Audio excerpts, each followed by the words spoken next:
Here we go. This is episode 3. I'm not a nerd, you're a nerd. The art of hiding yourself. What's up? Welcome to Be Happy I Didn't Kill You. Confessions of a Recovering Angry Girl. Sam here, your host with the most hidden nerdy talents. But we've all been there. You let your nerd slip, and then it all falls apart. Today's topic is hiding your nerdom. So not to offend anyone and maybe get a date, lol. And here to discuss with us is Mike O'May. How's You it can't going, see Mike? me. I'm hiding. Are you? I'm Are invisible. you just wearing a black jacket and like standing against black wall? You ever been to a dance and you kind of like hide in the shadows against the wall? That's what I'm doing right now, but I'm podcasting. Hi. Wallflowering and podcasting at the Yep. same time. Hi, this is professional wallflower. Another Mike from Count Creepyhead Saturday Morning Monster Mash and Red Pantheon fame. Mike, how you doing, Sam? Thanks for having me on. Yes, thank you so much for coming on. And I know you have some writing achievements too. Oh, you're gonna call that up? Yeah. Yeah. Should I go through my credentials? Yeah. Little humble brag. Let's see here. I have written for several magazines, most notably Horror Hound. Articles where they spelt my name correctly, other articles where they didn't. But I'm proud of it nonetheless. Some other magazines that I won't mention on the air. Several websites. I had Lloyd Kaufman look at a script I wrote once. That was pretty cool. Sergeant Kabuki Man 2. I was really proud of that one. And I have crewed and acted in several micro-budget horror movies. So I've always been proud of that. Awesome. Those are things to be proud of, you know? This is, once again, we're talking about celebrating your nerd. Yeah, you know, it's one of those things where, like, you have to, as a nerd, say you did that thing. Yeah. You know, like, you have to say you drew your own superhero at some point in your life because you're a nerd. Check, you know, like, get that box cleared. So, as a horror nerd, you kind of have to go to a horror movie convention and you have to work on a horror movie to kind of get your badge for horror scouts or whatever it's called. Horror scouts. I get called out for mumbling the word horror, and it sounds like horror. But yeah, those are my credentials, and I think you've got 2/3 of Count Creepyhead's Saturday Morning Monster Mash on the podcast now, so congratulations. Which, jumping into our shout out, eventually, hopefully, we can have Josh on. Yeah, Josh of Pickman's Vinyls fame. So if you're listening to this for the first time and you don't know what Pickman's Vinyls does or what they are, they make homebrew action figures. And Josh does some awesome stuff like Monster Squad, The Thing. He's really, really well known for making minifigures of the Spiderhead from Thing. That's like his claim to fame. I've collaborated with him. A lot of people collaborate with him. He's a super cool dude. Look for him on socials. Right now, he's working on Monster Squad monsters. So depending on when you listen to this, it's worth checking out to see what he has on sale. Yeah, he has a big cartel store. Yep. So check out Pickman's Vinyls. I currently have in my collection Wolfman and Gillman Ninja Turtle style, which if you ever wanted Monster Squad toys from the 80s, I think they should have been Ninja Turtles, and Josh was right. So he's sculpted them in that style, and they're articulated and they're cool. So they look awesome. Definitely super awesome. So jumping into our discussion point, I figure we'll kind of like work our way up talking about like being a nerd as a kid, then being a nerd as a teen, then an adult, and like family viewing it, and then finding your tribe. As I know, like we're all kind of now in our 40s and looping back to like actually finding people that were into things we were into as a kid. Totally. So yeah, so nerd you. Sure. How did that start? I think what happened, I was like a regular little boy into like all the things little boys were in the 80s, dinosaurs, stop motion stuff. Um, Star Wars was a huge one for me growing up. And what happened is I broke my leg when I was 4. My leg was completely shattered, and I was uh, Was it an housebound. accident, or You want I the mean, if you story? don't mind me asking? No. So if you can picture early 80s, my father's driving like a boat of a car. Somebody hits him head on, and the engine of the car accordioned the car. So, like, the engine smushed forward, hit my father, and then smushed me behind him and completely crushed my leg. So, I had like pins and screws putting my leg back together, but I couldn't move for 6 months. Yeah. So, I had nothing to do except for watch TV, a lot of television, and I really wasn't being supervised with what I was watching. So if it was on HBO, if it was Saturday morning cartoons, and that kind of got the taste in my mouth. And You probably didn't have much of a schedule either, so you could watch that late night stuff where they were replaying those classics. Yeah. You know, I mean, I was 4. I don't think I was up 2 in the morning at 4. But then, as I got older in the 80s, my babysitter was the video store. And my parents literally let me watch almost anything I wanted. The only thing that was off the table was Spaces of Death. Everything else, everything else, my parents were like, whatever. And instead of getting a babysitter, what they would do is they would get like a pizza and a stack of videotapes and just leave me and my brother alone to like do whatever the hell we wanted to do. And I have much older was your brother? He's 2 years younger than me. Younger, okay. So he would watch what I was watching, or he would be playing video games. And anything that had a cool cover, and I loved being scared, so I would just rent everything. And I saw things way too early, and my parents did not stop the video store tenant to be like, hey, check out Evil Dead, check out Texas Chainsaw Massacre, this movie called Basket Case, here you go. So that was definitely my horror movie fandom. Those seeds were planted there. And the other thing that I'm big into is toys, which was just like my overactive imagination needed an outlet. And I got that by controlling little plastic men and making them do what I wanted to do. And coming up with sweet stories in the process, right? Oh, man, they were nuts. Cannibalism, nuclear war. Always a zombie attack. Zombies. I could go on and on. Bigfoot attacks. I had a lot of go-tos as a kid that were like, yep, let's have another nuclear Bigfoot story. Yeah. Definitely. I had so much fun with like creating stories for toys too. It all started with definitely like reading, like doing tons of reading. But then like once you could like have some toys and create an awesome scene too, like that was always awesome. Mm-hmm. I definitely remember having way too much free time as like a tween and going to the library and just being like, let's read Lord of the Rings, let's read the Dark is Rising books, let's Stephen King. And like I'm pre Goosebumps, so there was no Goosebumps. Yeah, like, you could chew through all the Grimm's fairy tales quickly, and then you'd be like, well, this H.P. Lovecraft book has a really cool cover. Let me try to understand this and read it. And yeah, I think that's what drew me in too, was like some of the covers they came up with them, especially for H.P. Lovecraft. Oh yeah, I mean, it was like every '80s metal album in those covers. So yeah, that's a lot of the stuff that I read kind of just kept feeding my nerddom geekness. I don't know what you want to call it.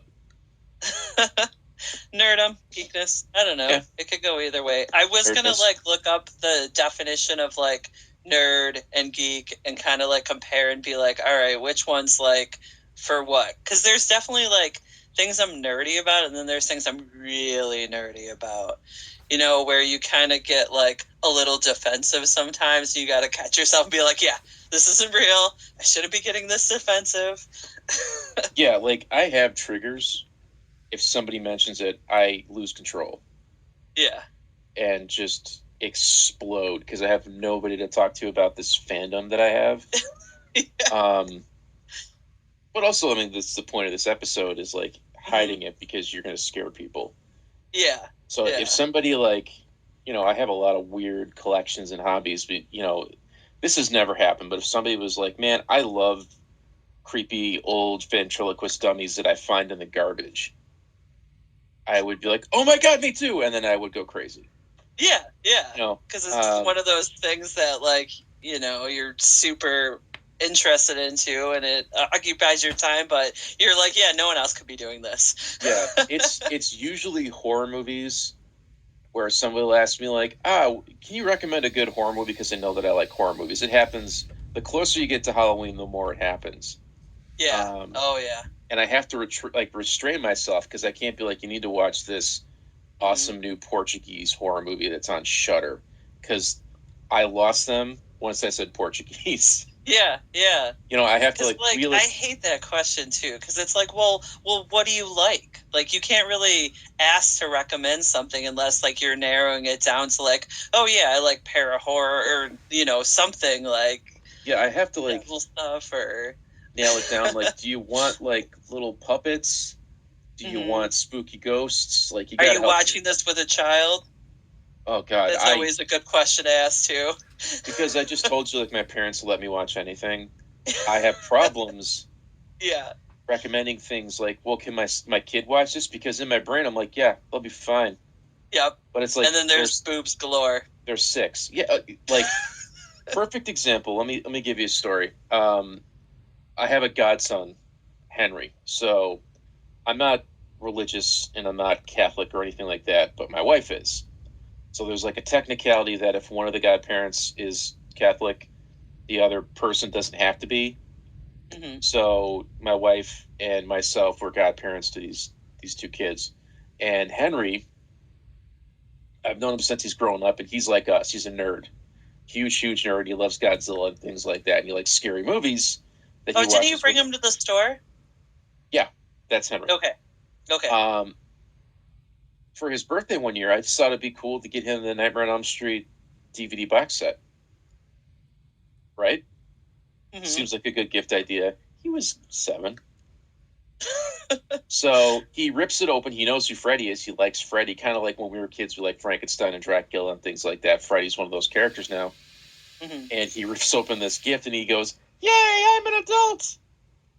And his dad was like, "Okay, cool," because he just didn't, he's cool with that. But his mother wanted to murder me, like literally rip my head off because she's like, "He's 7. These movies are loaded with boobs," and I was like, "Are they?" Like, I don't think of these movies in terms of nudity. I feel like when we were younger, like when there was boobs or whatever, it was rated PG. Yeah. So, like, I don't know. And it's legal to be topless in New York State, so it all depends on what state you're viewing the movie. Yeah, but you know what? I get it.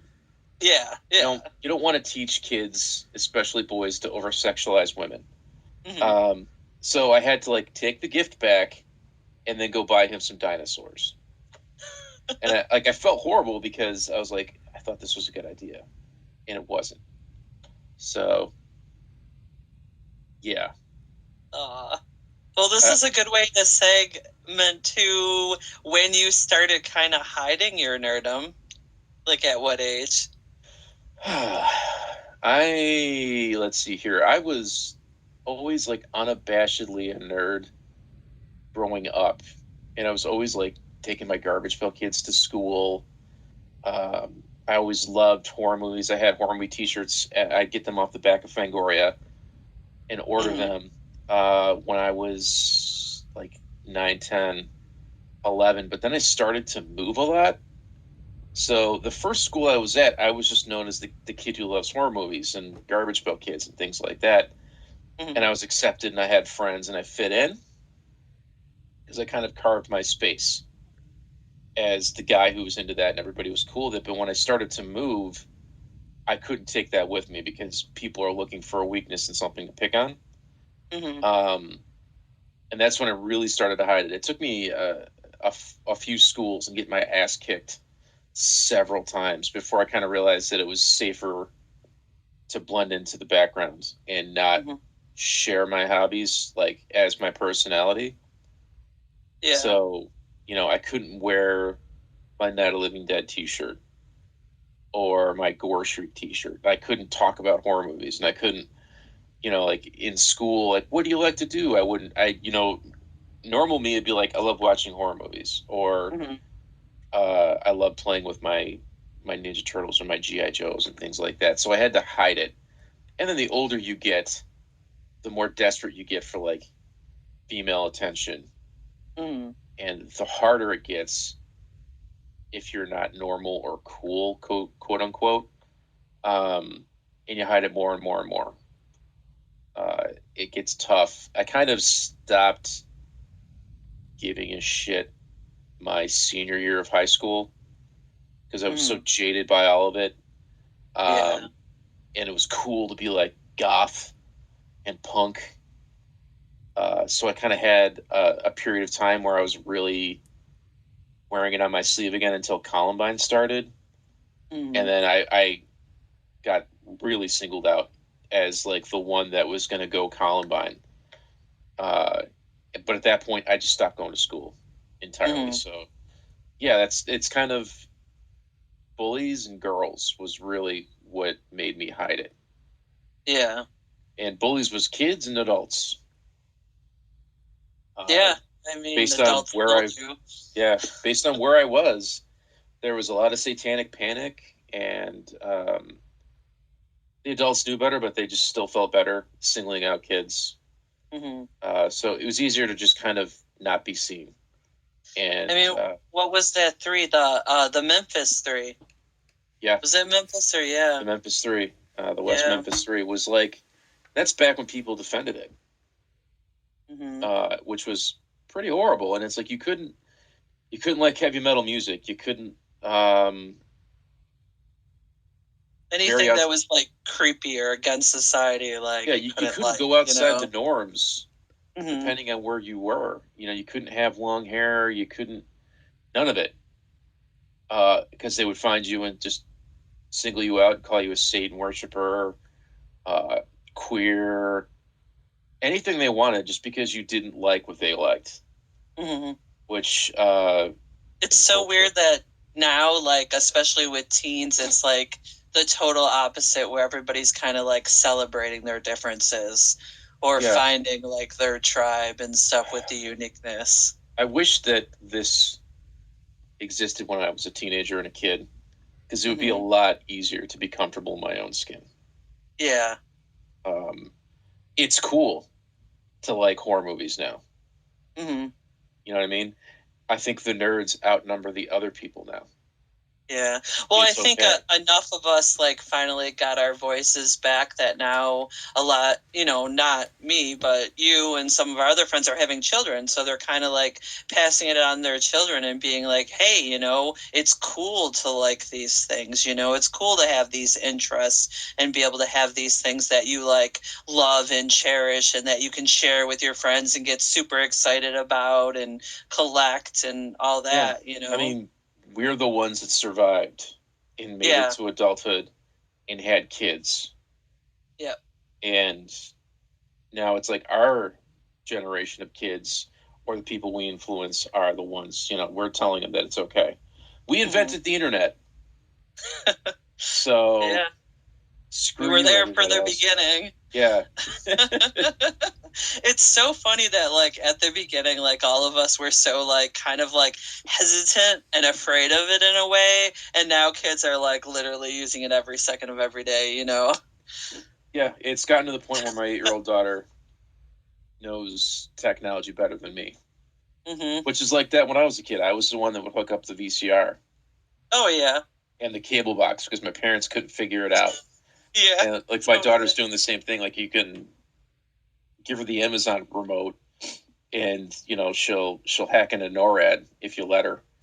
And I Yeah, don't I don't understand half that stuff, but that's she's just born with it and uses it all the time.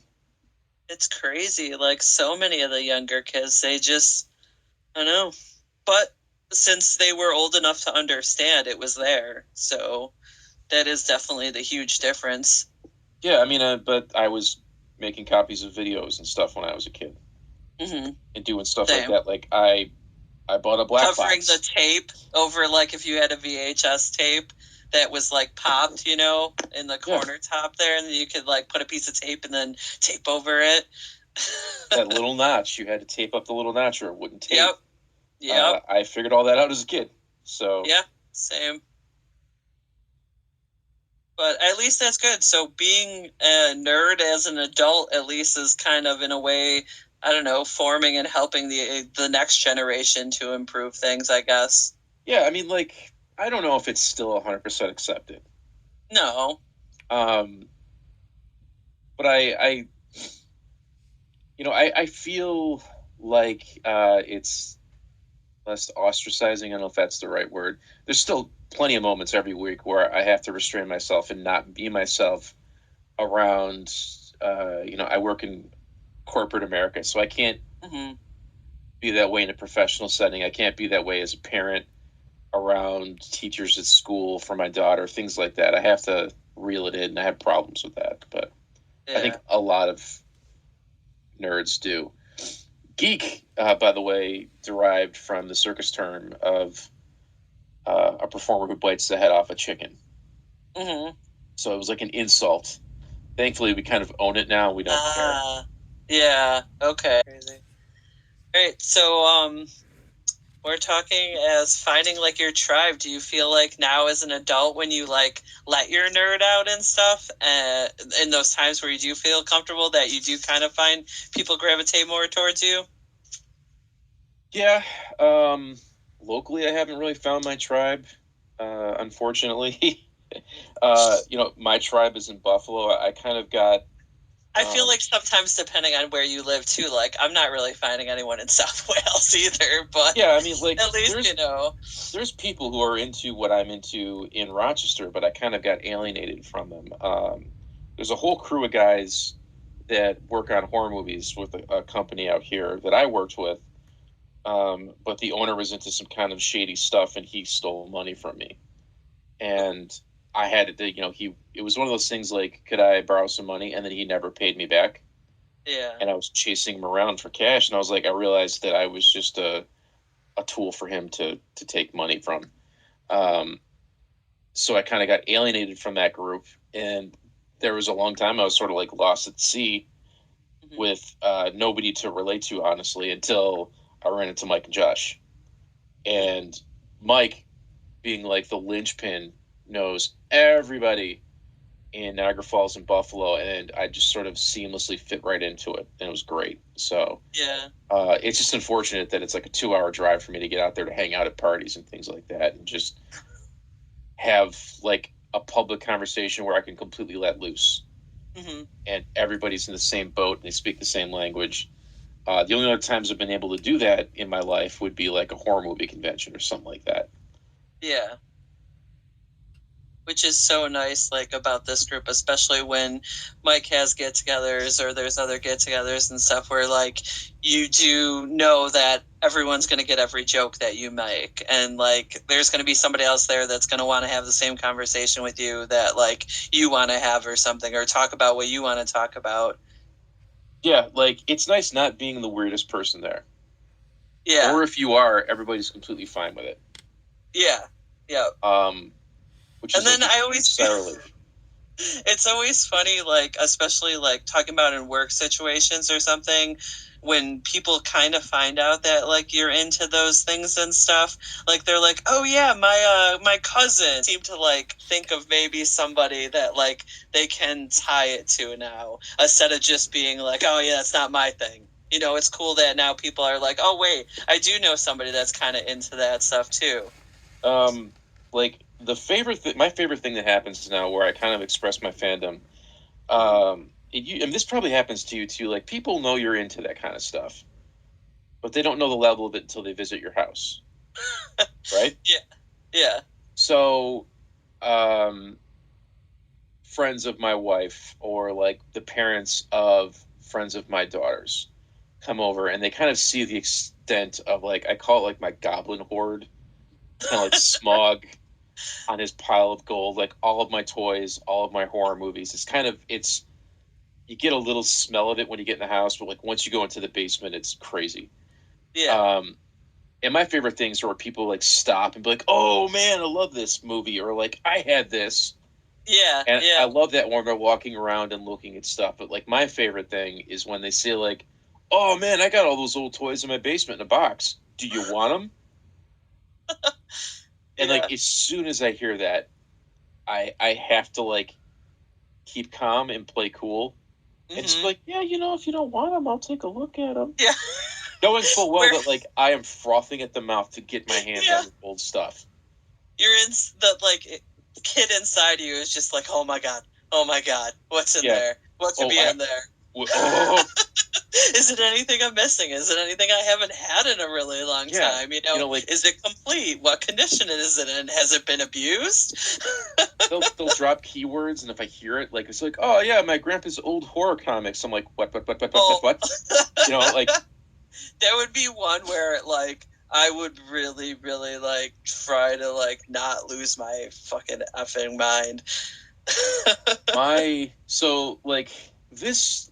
It might be genetic, I don't know, but on my dad's side of the family, he's got this huge Irish family. My grandfather was a giant nerd, and his youngest son also a giant nerd, and then me.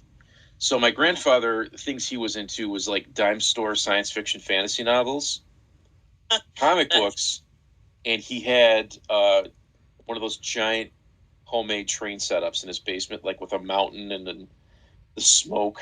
Like the things where Oh, it's like nice. you don't Yeah. really like trains, but as a nerd, you look at it and you're like, that is fucking cool. I That mean, somebody, even like different nerdoms, you have to appreciate some of the skill that comes into doing something like that. yeah, like you see it and you're like, all those miniatures, all that time, Mhm. it's really cool. So what he would do is back in like the 50s and the 60s, you get a tank of gas, and the gas station would sell, where they lived anyways, these dime store novels and comic books. So he liked to just read. That was his thing. So every week he would fill the car up, get a book, and get 3 comic books. Mhm. And growing up, I'd always hear these stories of like, yes, we had like the first Batman, the first Superman, but they were just in the garage and water would drip on them. We didn't know that they were worth money.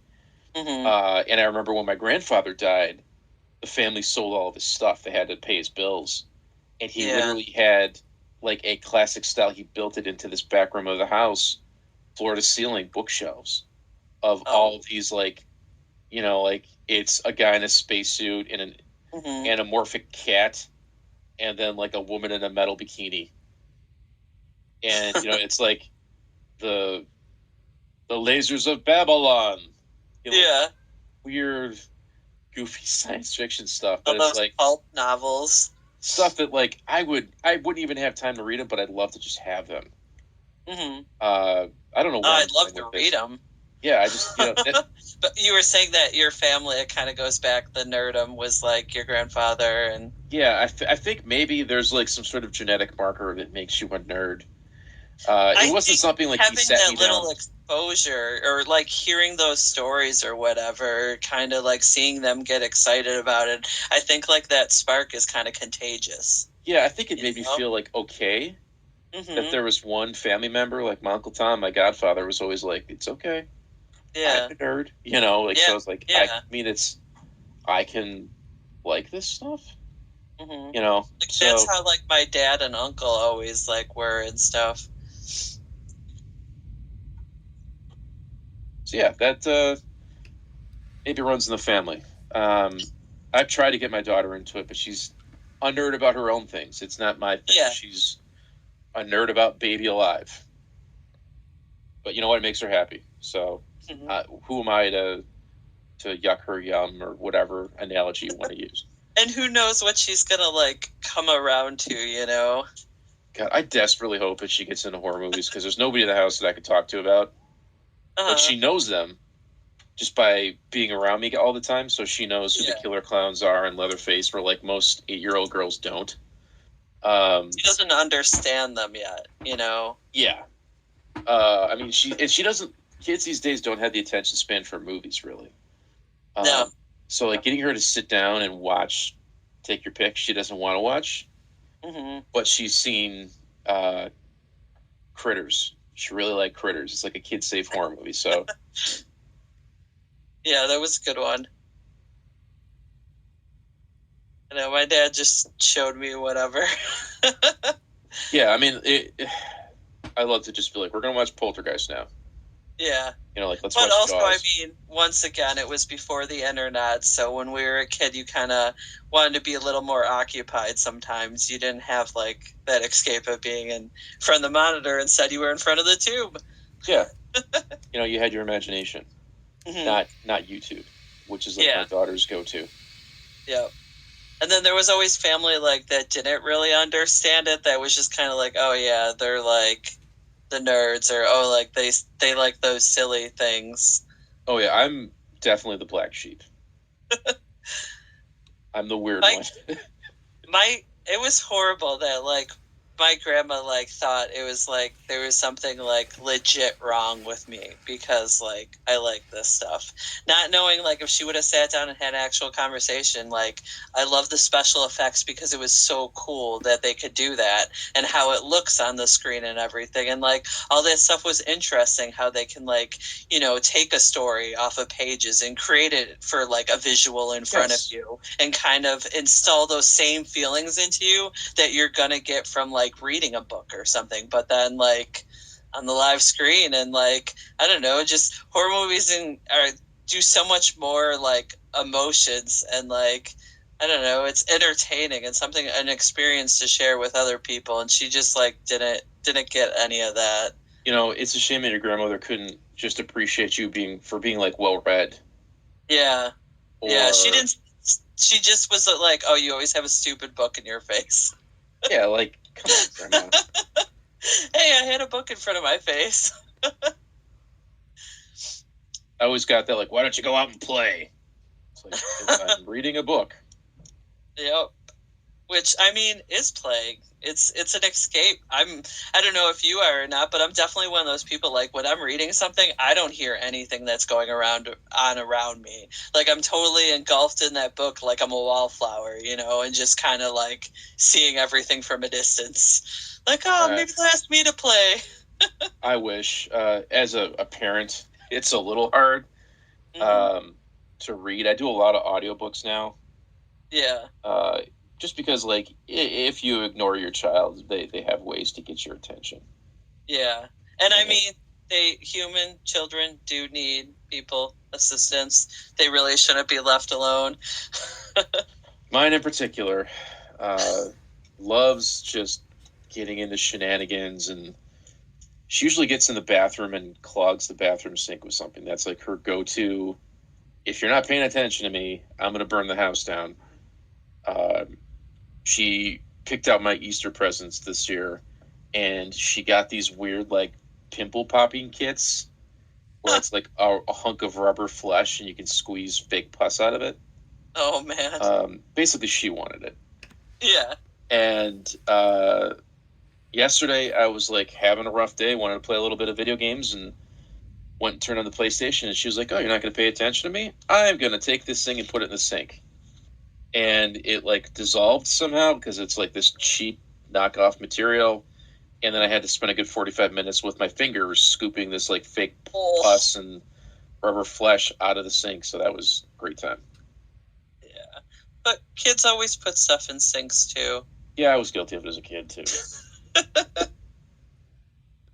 It's just so tempting. It's this dark hole. We don't really know where it goes then. We don't understand, like, yeah, this has got piping. This piping's going to get clogged. We might have to take it apart. No, we're just like, where's it going? Yeah, you want to see if that toy is going to flush or not. Yeah. And I mean, the Ninja Turtles are in the sewer. So Yeah, they'll maybe they'll clearly, get there.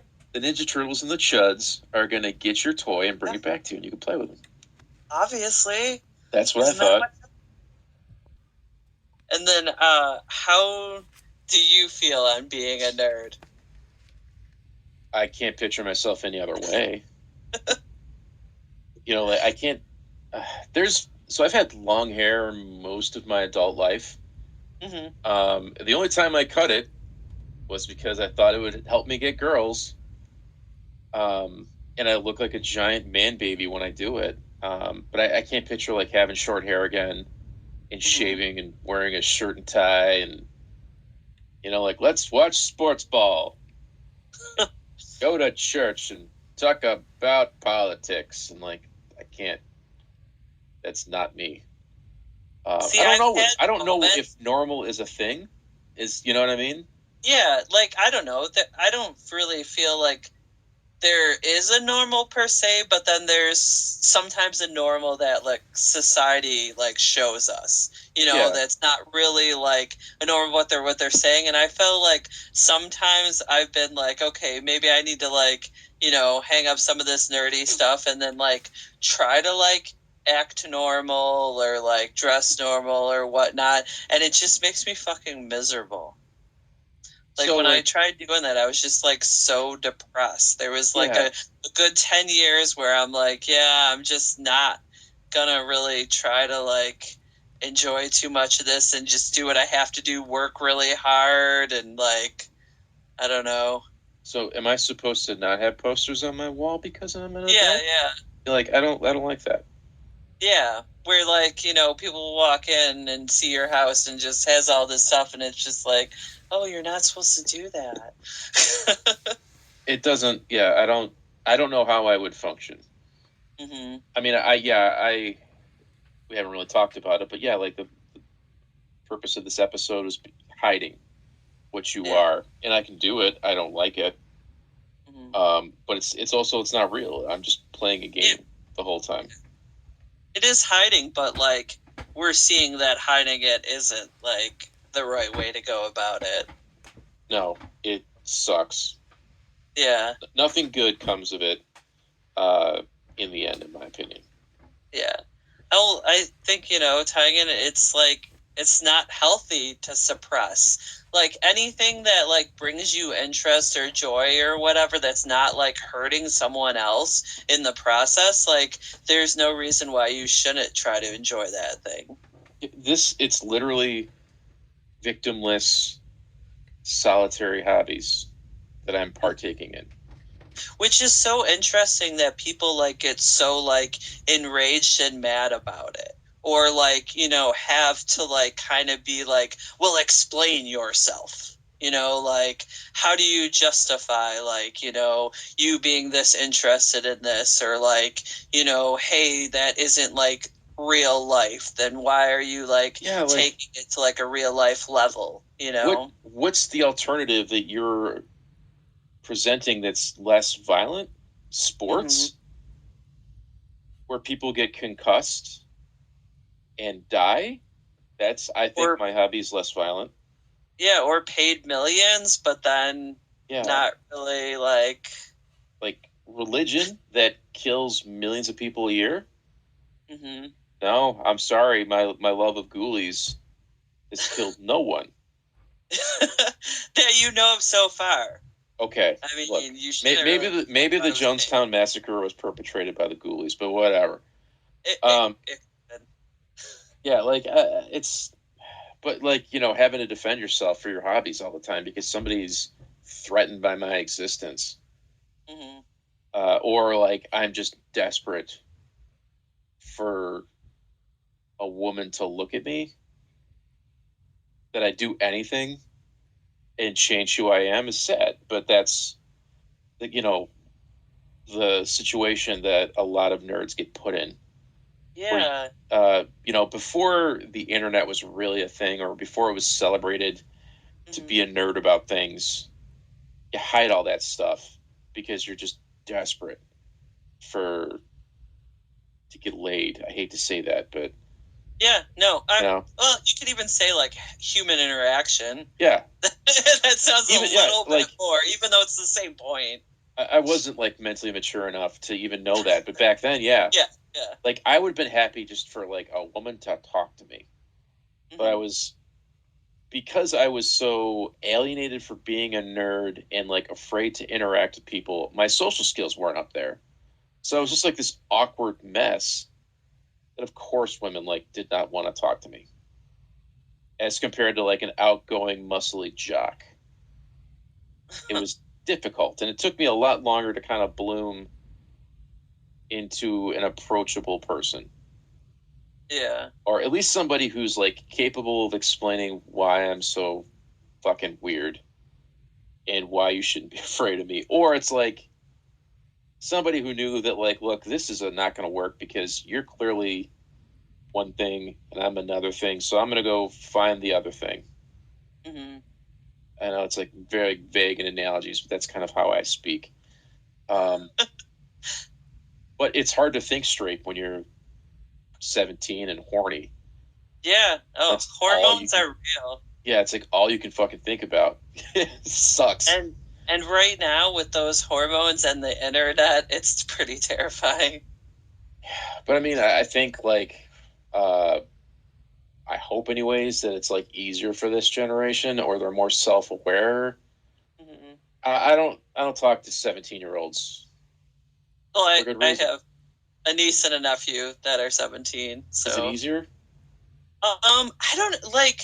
There are things definitely I see that I'm super proud of them, and like confidence. Like they don't seem to have any issues with confidence. They wear whatever they want, they do whatever they want, and they're just cool with it.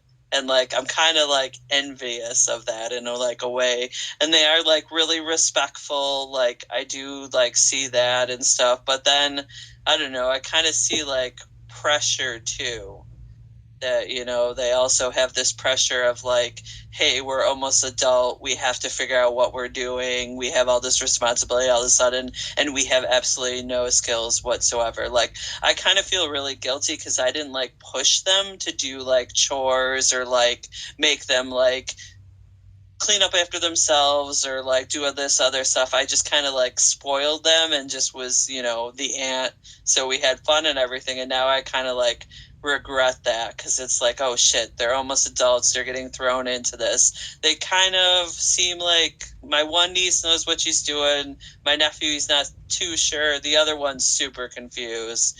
And it's now they have to be adults and everything is way more expensive than it was for us, and there's no you're hearing from every angle, especially from the internet, do this, do that, listen to this, listen to that, whatever, and you're just more confused than I feel that our generation was. Yeah. Um, I don't want to think But about that's that just with my my 8-year-old. opinion too, Yeah, but also, is it your job as your aunt, as the aunt, to do that, or are you there? I don't know for the what you know. but I mean, my brother was a single dad of three kids for a long time. We shared a duplex and everything. So I did help him raise them. And they have said I'm more of a mother to them than their own mother since she's been in prison basically their whole lives. So it's just, I don't know. Um, I'm more than is, an aunt, I feel, in that level, is she out now? Nope. She has 25 to life. So double Damn. murder. Oh, Yeah.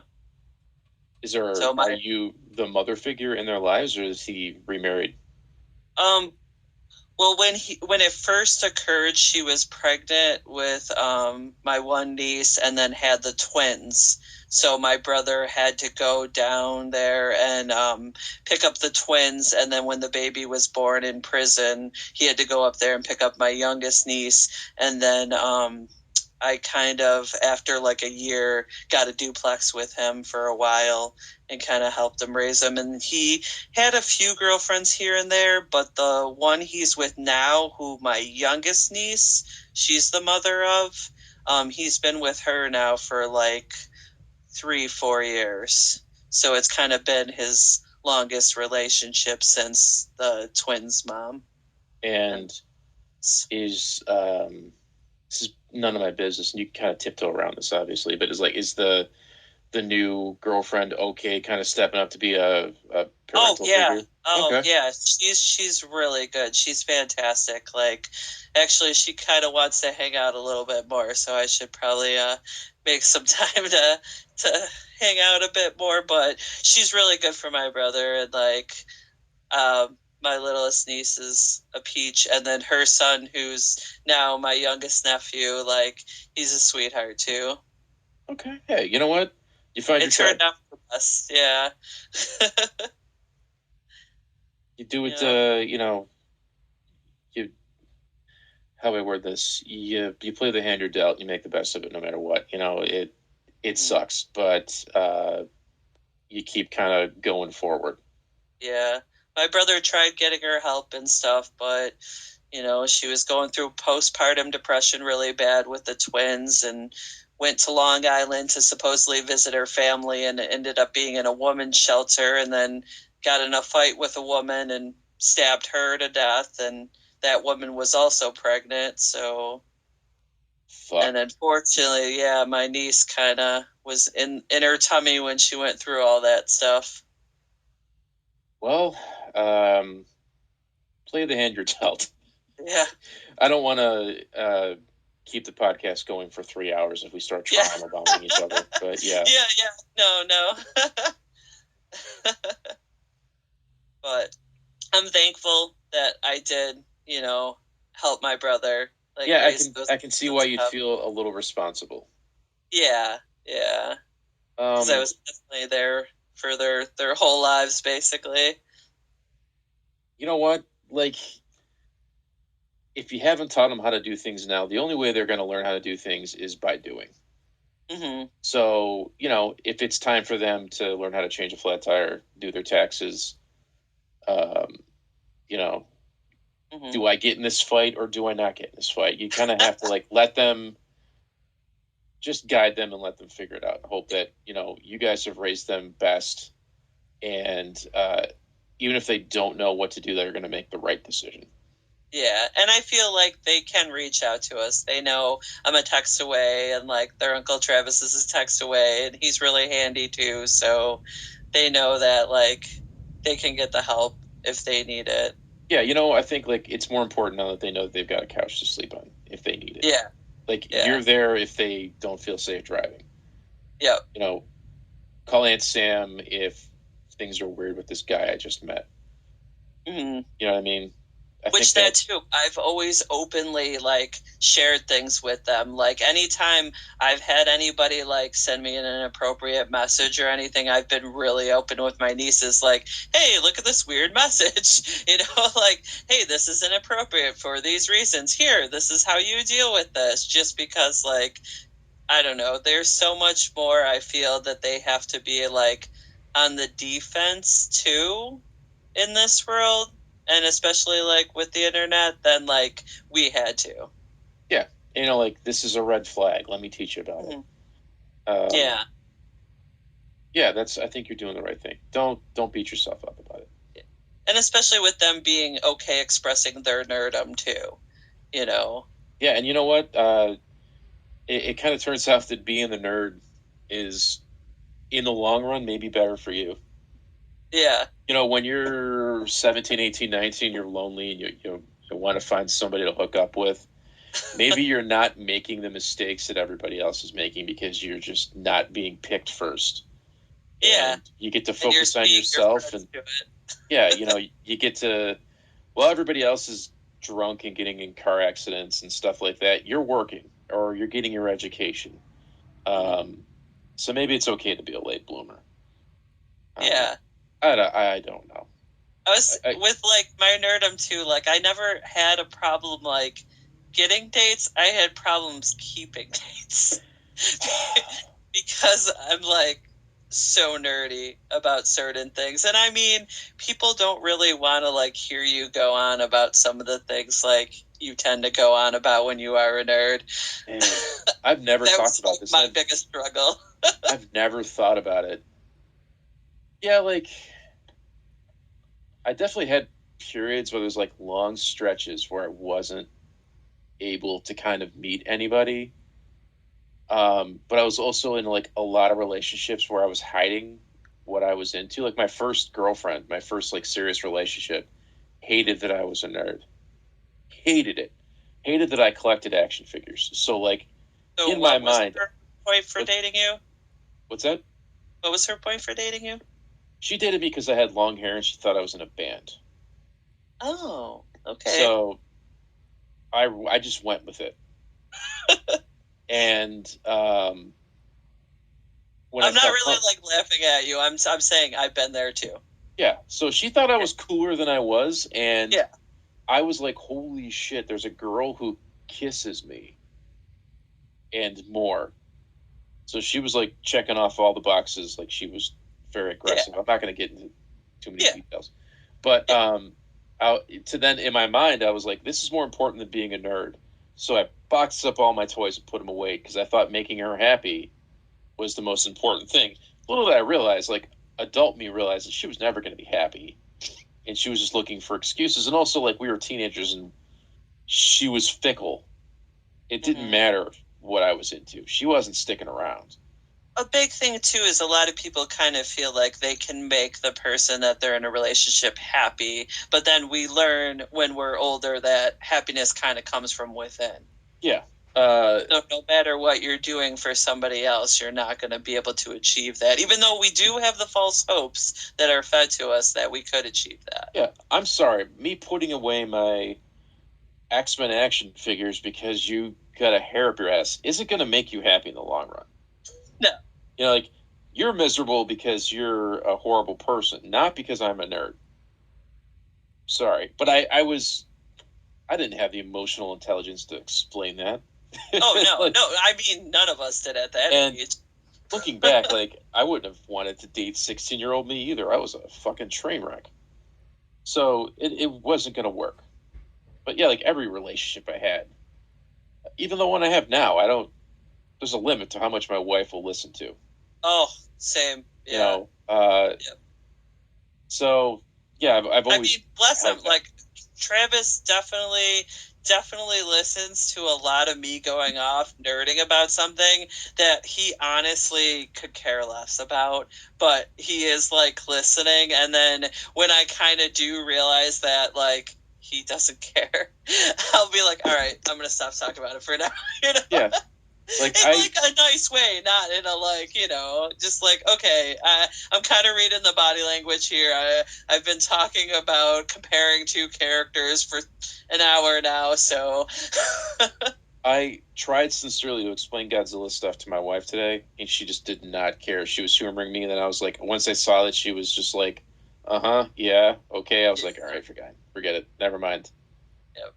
That too, you gotta kind of know when to like drop it. But then you have those moments where you meet somebody and something shows on them, like a tattoo or a shirt they're wearing or a button they have or something, where you're just like, hey, so, you know. Or Travis is a perfect example of that. When I first talked to Travis, I scooted over to him quietly, and I was just like, Bigfoot. And that's all it took. And he was like, hey, how's it going? Yeah. So he talks about Bigfoot at least twice a week. At least. Bigfoot's awesome. Yeah. I mean, he is. She is. They are. How would I say that? How do you pluralize Bigfoots, big feets? You have to ask their preferred pronouns when you meet them in the woods. No, I'm looking more for the plural form. I wonder, you'd probably have to find somebody Native American. And they'd say, like, you call them Travis, Sasquatch. but he's not here right now. Yeah. Honestly, I don't know. The question I always ask is, probably be like, why are you asking me this? If you're in the woods and you run into Bigfoot, do you run away? Do you just be like, hey? Do you get a picture? Do you pull your pants down and just be like, yeah, like, you just say, like, are we doing this? And you just start making out with them? What's the answer?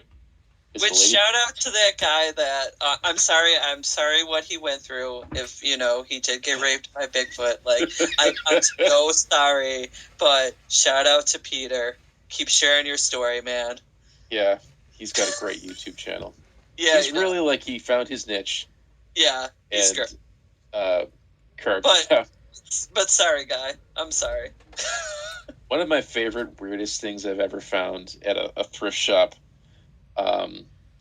Is a book called Erotic Nights with Sasquatch.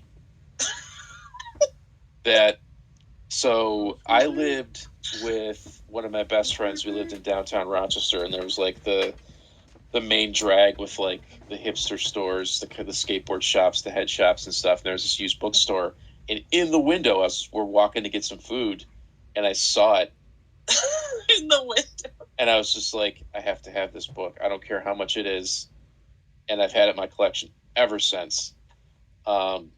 It's every bit as trashy as you'd expect it to be. A story about a woman who's kidnapped by Bigfoot, and she has to use her body to get away from Bigfoot in graphic detail.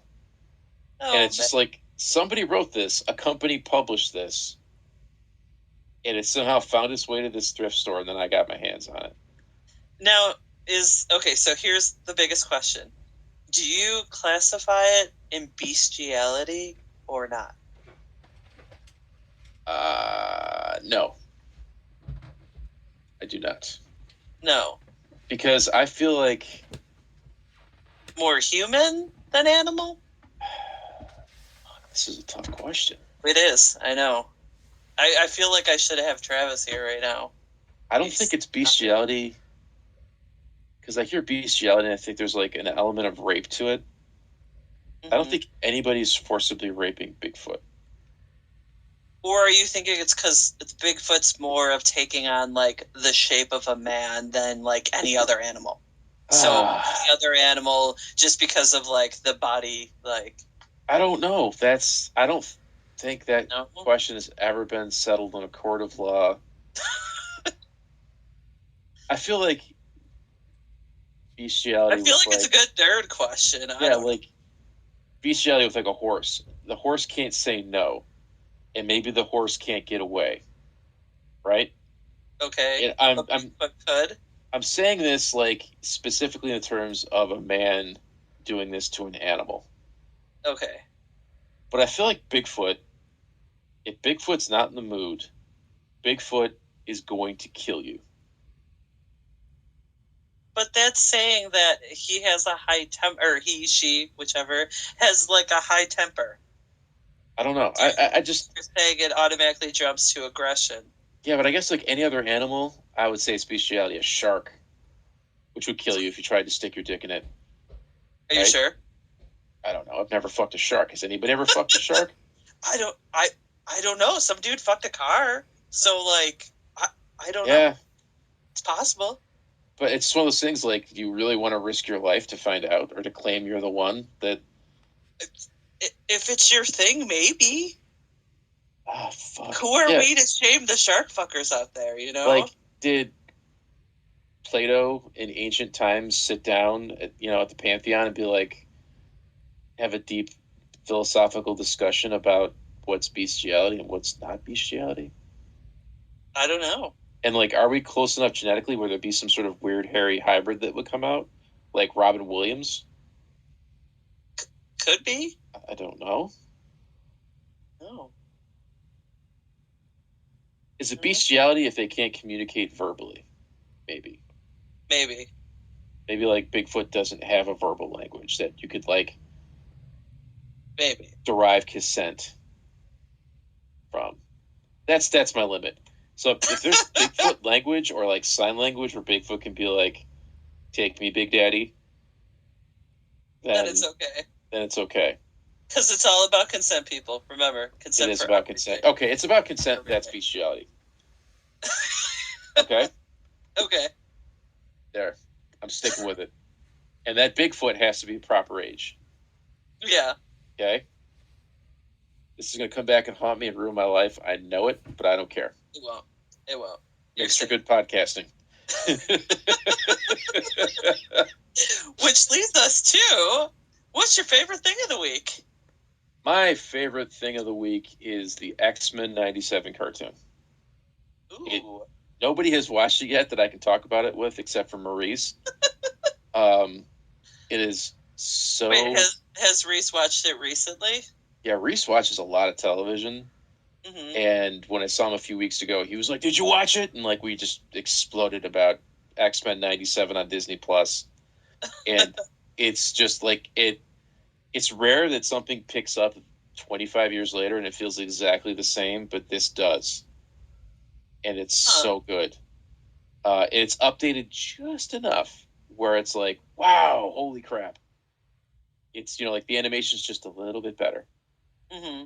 But it's like most of the voice actors came back. The plot lines are just picked wow. up right where they left off. And it's like, oh my God. And it's That's the why. X-Men. Like, can you picture the X-Men theme in your head? Mm-hmm. Like any nerd can, like da da da da da da. It's there. And they just put a little dubstep into it Huh. in the background. So you're like, this is modern. And it's even cooler. Yeah. It's just, that's what it feels like. They just kind of took this thing and made it a little bit better. And by doing that, it made it 1,000 times better. Yeah. And it's half an hour. It's not an hour. It's just like regular Saturday morning cartoon length. Nice. And it's so good. That's what I'm happy about. That's awesome. What are you happy about? All right. So my favorite thing of the week is today, old customer that used to come in the store all the time with his kids had been asking about maybe, checking out in the shed and everything. And I was like, actually, if you and one of your kids could help me clean out the shed, I'll let you guys take things that you like fine. So we set up, his daughter and him came over today, and they helped me organize the VHS and the DVDs in the shed. Because eventually my goal is to have that shed so people can come and shop in it and then be able to see stuff that we have that we don't have online, so you can kind of schedule an appointment to see into it. But they helped me organize, and they ended up leaving with like a bag full of movies. And shout out to Matt and Izzy, and thank you so much for helping, because that's definitely going to lead to me getting the rest of that shed set up and stuff, because that initial like try to get in the door and try to get all that stuff out of the way of the door was like a huge step. That is another Reddit passage, I think, for nerds, is the joy of going through somebody's old stuff. Yeah. And being like, this can be my stuff. Like, this is awesome. Garage sales and thrift stores. And I always find that, like, that's something that a lot of nerds have in common, is that, like, the joy of the dusty trunk of treasure. It's the hunt. It is. Oh, the beautiful hunt. It is the hunt. It's so funny. Like it really is, and like I'm sure that's like an aspect of nerd culture that like the normies, sorry to call them, might not like, or I should say actually the people that are surpassing their nerdom, because everybody out there is a nerd about something. Because even being a nerd about sports, you're still you're a nerd because you're obsessing over those sports. The closeted nerds. Yeah, but it's okay, something like out. the normals do not realize is like, the hunt of that, of like, somebody being like, oh, I have this box in my closet of magazines, or in my basement I got this box of toys or whatever, and like just being able to be like, get it, look through it, or to go like thrift storing with your friends. Like when we had the shop, we'd have people come in, like, they'd set aside every Saturday or Sunday, they'd be in with their friends and just kind of like, it's their thrifting day where they're going on that hunt and they're trying to see if they can find those things that do bring out that little bit of joy. Nothing compares to finding that thing you had as a child that you lost, and now you found it at a garage sale. So I don't care how normal you are. I guarantee you, if I put that thing you had as a kid in a box and you find it again, you're going to lose your mind. Oh yeah. And it's the best. It's better than drugs. It's better than sex. It's like the best feeling ever to get your hands on that Cabbage Patch Kid. Yeah. Or to anything that you were into as a kid. If you have it again, you'd be like, oh my God, because like all those feelings come right back again. Mm-hmm. And you remember, like what you played with it, and you remember that feeling when you first got it. A lot of times you can even remember exactly where you got it, where you picked that up and everything.